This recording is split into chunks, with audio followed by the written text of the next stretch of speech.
Vamos lá e vamos falar de commodities aí pela ótica de Elliott. Eu não sou um Elliotista, mas desde aí que eu comecei a adotar o TradingView, eu venho aí utilizando e acompanhando aí um indicador, tá, baseado aqui em Elliott, o Elliott Wave, o padrão aí das ondas de Elliott. Se a gente for buscar aqui na parte de indicadores, em português está padrão de gráfico de onda de Elliott.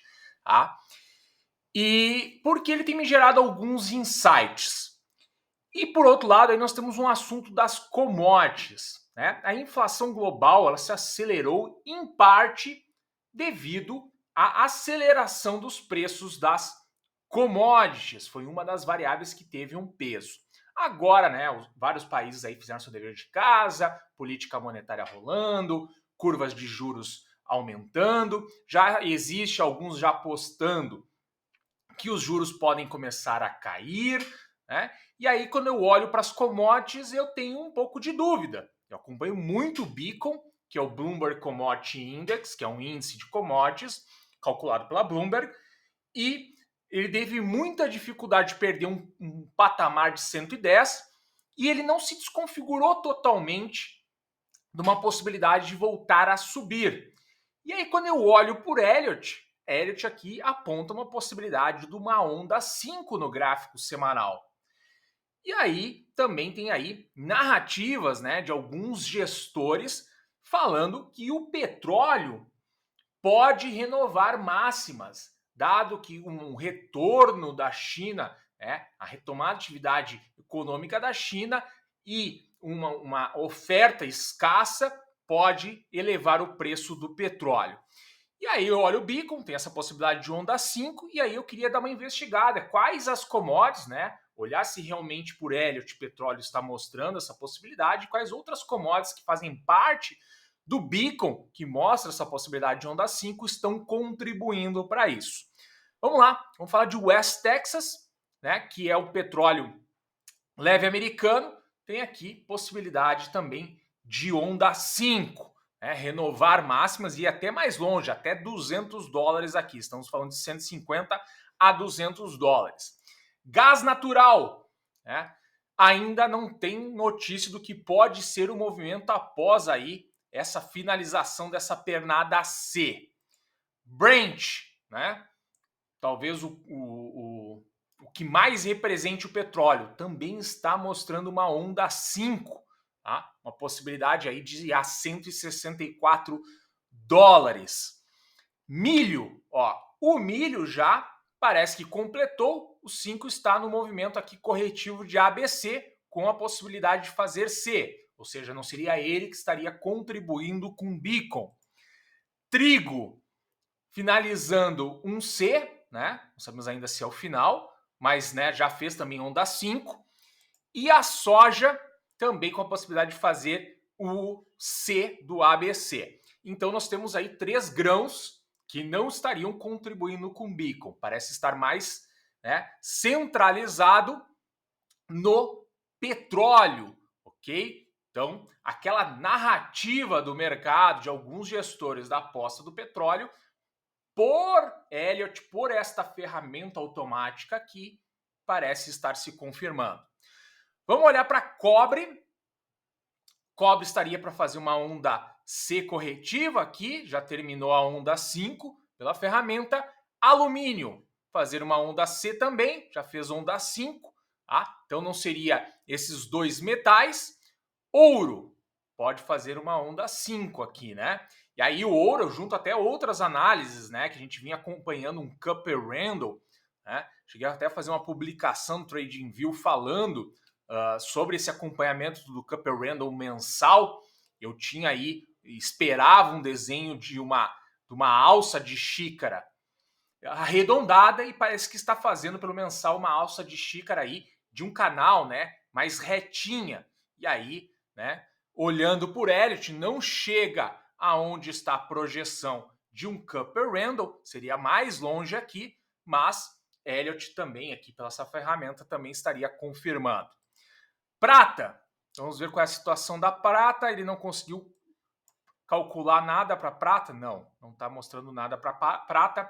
A ferramenta aqui não não teve aderência à prata. Vamos ver aqui, ver se a gente tem uma outra prata aqui. Ver o que me apresenta aqui. Vamos pegar esse aqui do TradingView. Eu estou com aqueles futuros.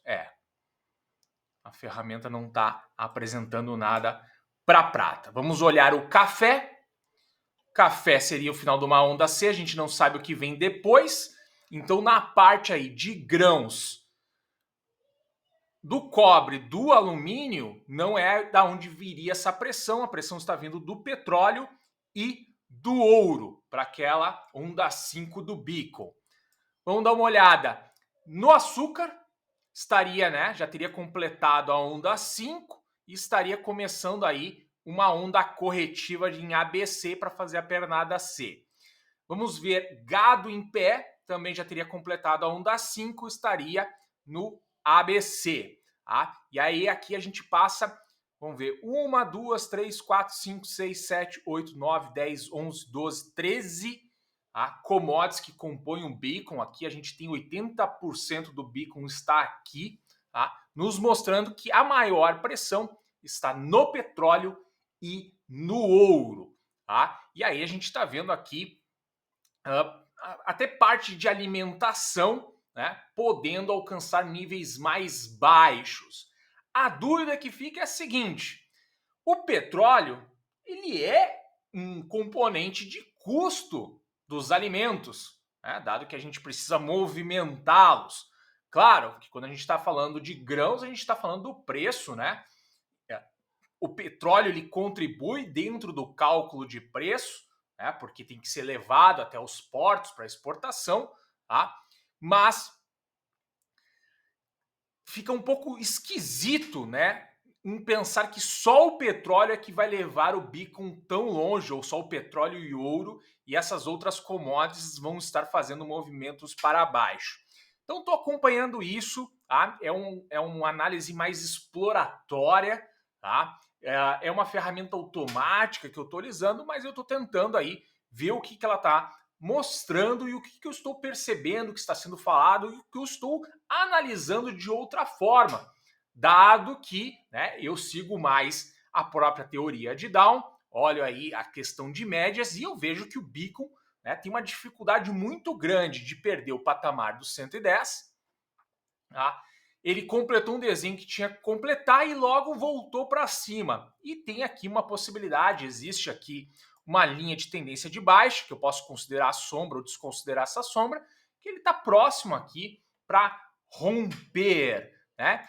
E se a gente pensa, por exemplo, né, que se vai se encaminhar, por exemplo, o mercado precificar uma queda de juros nos Estados Unidos, ou a próprio enfraquecimento dos treasuries, né, que gerou também um enfraquecimento, por exemplo, no dólar, e também estava tudo muito esticado, né? O ien estava esticado, o euro estava esticado, a libra estava esticado.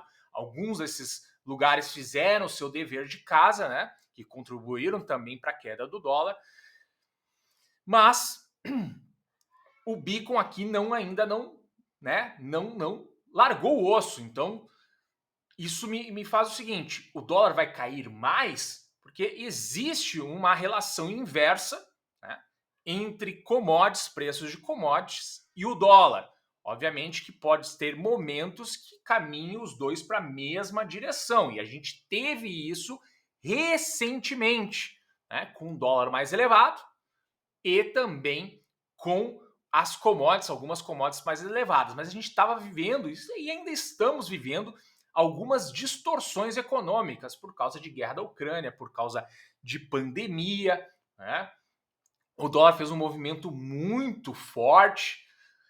O desenho que ele faz é um padrão gráfico de reversão em solavanco, mas a gente, né, tem que começar a catar fatos do que pode ser no futuro. Então, fiz essa análise mais exploratória, né, que me mostra o petróleo e o ouro aí como se fosse aqueles que combinam com o que está apontando aqui no Beacon, e aí vou acompanhar mais de perto se realmente, né, o ouro já está bem mais adiantado tecnicamente para fazer o movimento mais alto, para alcançar os $2.000 a onça e passar.